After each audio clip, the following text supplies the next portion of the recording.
ಬೆಂಗಳೂರಿನಲ್ಲಿ ಧಾರಾಕಾರ ಮಳೆಗೆ ಧರೆಗೆ ಉರುಳಿವೆ ಸಾಕಷ್ಟು ಮರಗಳು. ನಗರದ ವಿವಿಧ ಕಡೆ 170ಕ್ಕೂ ಅಧಿಕ ಮರಗಳು ಧರಾಶಾಹಿಯಾಗಿದೆ. ಕೆಆರ್ ಸರ್ಕಲ್ ಬಳಿ ರಸ್ತೆ ಮೇಲೆ ಬೃಹತ್ ಮರವೊಂದು ಬಿದ್ದು ಹೋಗ್ಬಿಟ್ಟಿದೆ. ಆ ಮರವನ್ನ ತೆರವುಗೊಳಿಸುವಂತ ಕೆಲಸ ಕೂಡ ಆಗಿದೆ. ಇನ್ನು ಸಿಎಂ ಗೃಹ ಕಚೇರಿ ಕೃಷ್ಣ ಬಳಿ ಕೂಡ ಭಾರಿ ಅವಾಂತರಗಳೇ ನಡೆದು ಹೋಗಿದೆ. ಕುಮಾರಕೃಪಾ ರಸ್ತೆ ಮೇಲೆ ಬೃಹತ್ ಮರ ಬಿದ್ದಿದೆ. ರಸ್ತೆ ಮೇಲೆ ಬಿದ್ದಿರುವಂತಹ ಬೃಹತ್ ಕಂಬಗಳನ್ನು ಕೂಡ ಕ್ರೈನ್ ಮೂಲಕ ತೆರವುಗೊಳಿಸಲಾಗ್ತಿದೆ. ರಾತ್ರೋರಾತ್ರಿ ಆ ಕಂಬಗಳನ್ನು ತೆರವುಗೊಳಿಸುವಂತಹ ಕಾರ್ಯಾಚರಣೆ ನಡೆದಿದೆ. ಕುಮಾರಕೃಪಾದ ರೈಲ್ವೆ ಪ್ಯಾರಲಲ್ ರಸ್ತೆಯಲ್ಲೂ ಕೂಡ ಸಾಕಷ್ಟು ಮರಗಳಿವೆ. ಅಲ್ಲೂ ಕೂಡ ಸಾಕಷ್ಟು ಅವಾಂತರಗಳಾಗಿದೆ. ವಾಹನಗಳ ಮೇಲೆ ನಾನಾ ಭಾಗದಲ್ಲೂ ಕೂಡ ಮರದ ರೆಂಬೆ ಕೊಂಬೆಗಳು ಮುರಿದು ಬಿದ್ದಿದೆ. ಸಾಕಷ್ಟು ಆಸ್ತಿಗೂ ಕೂಡ ಹಾನಿ ಆಗಿರುವಂತಹ ದೃಶ್ಯಗಳು ನಿನ್ನೆ ಸಂಜೆ ಕಂಡು ಬಂದಿದೆ. ನಿನ್ನೆ ಸಂಜೆ ಸುರಿದ ಆಲಿಕಲ್ಲು ಬಿರುಗಾಳಿ ಸಹಿತ ಧಾರಾಕಾರ ಮಳೆಗೆ ಬೆಂಗಳೂರಿನಲ್ಲಿ ಸಾಕಷ್ಟು ಅನಾಹುತಗಳಾಗಿದೆ. 10ಕ್ಕೂ ಹೆಚ್ಚು ಜನರು ಸಾವನ್ನಪ್ಪಿರೋದು, ಗಾಯಗಳಾಗಿದೆ ಸಾಕಷ್ಟು ಜನರಿಗೆ. ಅದರ ಜೊತೆಗೆ ವಾಹನಗಳ ಮೇಲೆ, ವೆಹಿಕಲ್ಸ್ಗಳ ಮೇಲೆ ಮರಗಳು ಕೂಡ ಬಿದ್ದಿವೆ. ಇದ್ರ ಬಗ್ಗೆ ಹೆಚ್ಚಿನ ಮಾಹಿತಿ ನೀಡ್ತಾ ಹೋಗ್ತಾರೆ ನಮ್ಮ ಪ್ರತಿನಿಧಿ ಮಂಜು ಆರ್ಯ. ದೂರವಾಣಿ ಸಂಪರ್ಕದಲ್ಲಿ ಜಾಯಿನ್ ಆಗಿದ್ದಾರೆ. ಮಂಜು, ನಿನ್ನೆ ಸುರಿದ ಧಾರಾಕಾರ ಮಳೆಗೆ ಸಾಕಷ್ಟು ಹಾನಿಗಳಾಗಿದೆ. ಒಟ್ಟು ಎಷ್ಟು ಸಾವಾಗಿದೆ? ಎಲ್ಲೆಲ್ಲಿ ಆಸ್ತಿ ಪಾಸ್ತಿಗಳಿಗೆ ಹಾನಿಗಳಾಗಿರೋದು? ಧನುಶ್ರೀ, ನಿನ್ನೆ ಸಂಜೆ ಸುರಿದಂತಹ 1 ಗಂಟೆ ಮಳೆಗೆ ಬೆಂಗಳೂರು ಇಡೀ ತತ್ತರಿಸಿ ಹೋಗಿದೆ ಅಂತ ಹೇಳ್ಬೋದು. ಅದರಲ್ಲೂ ಕೂಡ ಅಷ್ಟೇ ನಿನ್ನೆ ಬೌರಿಂಗ್ ಆಸ್ಪತ್ರೆ ದೊಡ್ಡ ಮಟ್ಟದ ದುರ್ಘಟನೆ ಆಗಿದೆ. ಯಾಕಂದ್ರೆ ಅಲ್ಲಿ ಪಾಪ ವ್ಯಾಪಾರಸ್ಥರು ವ್ಯಾಪಾರ ಮಾಡ್ಕೊಂಡಿದ್ರು. ಇನ್ನೊಂದಷ್ಟು ಜನ ಶಿವಾಜಿನಗರ ಪರ್ಚೇಸ್ ಮಾಡೋಣ ಅಂತ ಹೇಳಿ ಕೇರಳದಿಂದನೂ ಕೂಡ ಬಂದಿದ್ರು.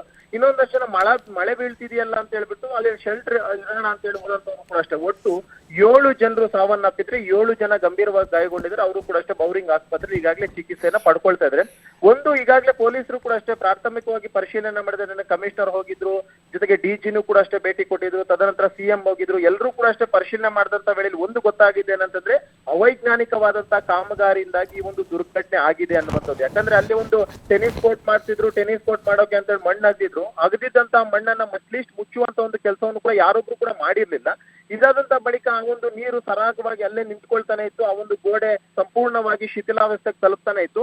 ಇಷ್ಟೆಲ್ಲ ಆಗ್ತಿದ್ರು ಕೂಡ ಅಷ್ಟೇ ಕಣ್ಮುಚ್ಕೊಂಡು ಕುಳಿತಿದ್ದಂತ ಅಧಿಕಾರಿಗಳು ಯಾರು ಅನ್ನುವಂಥದ್ದನ್ನು ಕೂಡ ಈಗಾಗಲೇ ತನಿಖೆ ಮಾಡಬೇಕಾದ ಅಗತ್ಯತೆ ಇರುವಂತದ್ದು. ಯಾಕಂದ್ರೆ ನಿನ್ನೆ ಬಿದ್ದಿದ್ದು ಕೇವಲ 1 ಗಂಟೆ ಮಾತ್ರ ಮಳೆ. ಅದೇ ಮಳೆ ಏನಾದ್ರೂ 5-6 ಗಂಟೆಗಳ ಕಾಲ ಬೆಂಗಳೂರು ನಗರದಲ್ಲಿ ಬಿದ್ದರೆ ಇನ್ನು ಯಾವ ಮಟ್ಟದ ಅವಾಂತರಗಳು ಸೃಷ್ಟಿಯಾಗುತ್ತೆ ಅನ್ನುವಂಥದ್ದಕ್ಕೆ ನಿನ್ನೆ ನಡೆದಂತ ಘಟನೆ ನೈಜ ಉದಾಹರಣೆ ಅಂತ ಹೇಳ್ಬೋದು.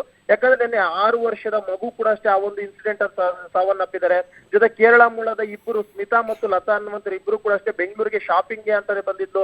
ಬೆಂಗಳೂರು ಬಂದಂತ ಸಂದರ್ಭದಲ್ಲಿ ಶಿವಾಜಿನಗರ ಮತ್ತು ಕಮರ್ಷಿಯಲ್ ಅಲ್ಲಿ ಕಮ್ಮಿ ರೇಟ್ಗೆ ಬಟ್ಟೆ ಸಿಗುತ್ತೆ ಅನ್ನೋ ಒಂದು ಕಾರಣಕ್ಕೋಸ್ಕರ ಅವರು ಅಲ್ಲಿ ಶಾಪಿಂಗ್ ಅಂತ ಬಂದಂತವ್ರು ಮಳೆ ಜೋರಾಗಿ ಬಿದ್ದಿತ್ತಲ್ಲ ಅಂತ ಹೇಳ್ಬಿಟ್ಟು ಅಲ್ಲಿ ಆ ಒಂದು ಟಾರ್ಪಲ್ ಹಾಕಿದ್ರು. ಟಾರ್ಪಲ್ ಕೆಳಗಡೆ ಹೋಗಿ ನಿಂತ ಸಂದರ್ಭದಲ್ಲಿ ಈ ಒಂದು ಘಟನೆ ಆಗಿದೆ. ಇನ್ನು ಉಳಿದಂತೆ ಈ ಸಲಾವುದ್ದೀನ್ ಅನ್ನುವಂತ ವ್ಯಕ್ತಿ ಉತ್ತರ ಪ್ರದೇಶದಿಂದ ಬಂದಿರ್ತಾರೆ. ಈತನು ಕೂಡ ಅಲ್ಲಿ ಚಪ್ಪಲಿ ವ್ಯಾಪಾರ ಮಾಡ್ಕೊಂಡು ಜೀವನವನ್ನ ನಡೆಸ್ತಾ ಇರ್ತಾನೆ. ಉಳಿದಂತವ್ರು ನಸೀಮುಲ್ಲಾ ಆಗಿರ್ಬೋದು, ಫಯಾಜ್ ಆಗಿರ್ಬೋದು, ಮೊಹಮ್ಮದ್, ಇವರೆಲ್ಲರೂ ಕೂಡ ಅಷ್ಟೇ ಬಟ್ಟೆ ವ್ಯಾಪಾರ ಅದು ಇದು ಮಾಡ್ಕೊಂಡು ಜೀವನ ಮಾಡ್ತಿದ್ದಂತವ್ರು. ನಿಜಕ್ಕೂ ಕೂಡ ನಿನ್ನೆ ಘಟನೆಯಲ್ಲಿ ಸಾವನ್ನಪ್ಪಿರುವಂತವ್ರು ಒಂದೊಂದು ರೀತಿ ಅಂತ ಒಂದು ಕಥೆಗಳಂತ ಹೇಳ್ಬೋದು. ಯಾಕಂದ್ರೆ ಯಾರು ಕೂಡ ಅಷ್ಟೇ ದುಡ್ಡಿರುವಂತವ್ರಲ್ಲ, ಎಲ್ಲರೂ ಕೂಡ ಅಷ್ಟೇ ತಮ್ಮ ಹೊಟ್ಟೆ ಪಾಡಿಗೋಸ್ಕರ ಜೀವನ ಮಾಡ್ತಿದ್ದಂತವ್ರು. ಒಂದು ದಿನದಲ್ಲಿ 500 ರೂಪಾಯಿ ದುಡ್ಡು ಸಿಕ್ಕಿದ್ರೆ ಸಾಕಪ್ಪ, ನಮ್ ಜೀವನ ಹೆಂಗ ನಡ್ಕೊಂಡು ಹೋಗುತ್ತಲ್ಲ ಅಂತ ಹೇಳ್ಬಿಟ್ಟು ಪಾಪ ಬೀದಿ ಬದಿಯಲ್ಲಿ ಚಪ್ಪಲಿ ವ್ಯಾಪಾರ, ಬಟ್ಟೆ ವ್ಯಾಪಾರ ಮಾಡ್ಕೊಂಡು ಜೀವನ ಮಾಡ್ತಿದ್ದಂತವ್ರು ನಿನ್ನೆ ಏಕಾಏಕಿ ಗೋಡೆ ಬಿದ್ದಂತಹ ಪರಿಣಾಮವಾಗಿ 7 ಜನ ಸಾವನ್ನಪ್ಪಿದ್ದಾರೆ. ಉಳಿದಂತೆ ಇನ್ನು 7 ಜನರ ಕೂಡ ಅಷ್ಟಿಗಾಗ್ಲೇ ಟ್ರೀಟ್ಮೆಂಟ್ ಅನ್ನ ಪಡ್ಕೊಳ್ತಾ ಇದ್ದಾರೆ ಬೌರಿಂಗ್ ಆಸ್ಪತ್ರೆ. ಅವರೆಲ್ಲರಿಗೂ ಕೂಡ ಅಷ್ಟಿಗಾಗ್ಲೇ ಚಿಕಿತ್ಸೆಯನ್ನ ಕೊಡ್ಲಾಗ್ತಾ ಇರುವಂತದ್ದು. ಇದು ಒಂದು ಕಡೆ ಆಯ್ತು ಅಂತಂದ್ರೆ, ಮತ್ತೊಂದು ಕಡೆ ಬೆಂಗಳೂರು ನಗರದಲ್ಲಿ ನಿನ್ನೆ ಬಿದ್ದಂತ 1 ಗಂಟೆ ಮಳೆಗೆ ಸಂಪೂರ್ಣವಾಗಿ ಬೆಂಗಳೂರಿನಲ್ಲಿರುವಂತಹ ರೋಡ್ಗಳು ಜಲಾವೃತವಾಗಿದ್ವು. ತಗ್ಗು ಪ್ರದೇಶಕ್ಕೆ ನೀರು ಹೋಗಿತ್ತು.